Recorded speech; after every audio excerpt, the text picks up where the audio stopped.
Keni dhimbje stomaku pasi hani një vakt, ja çfarë duhet të bëni?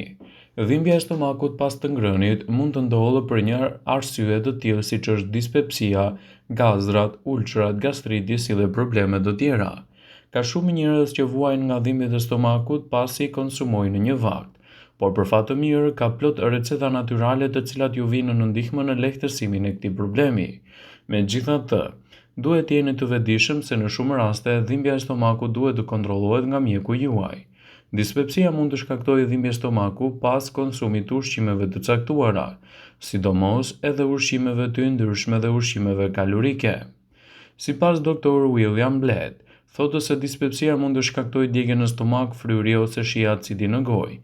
Për lehtësimin e dispepsisë, përpiquni të përtypni ushqimet ngadalë dhe të pini lëngje pas ngrënies, jo gjatë ngrënies.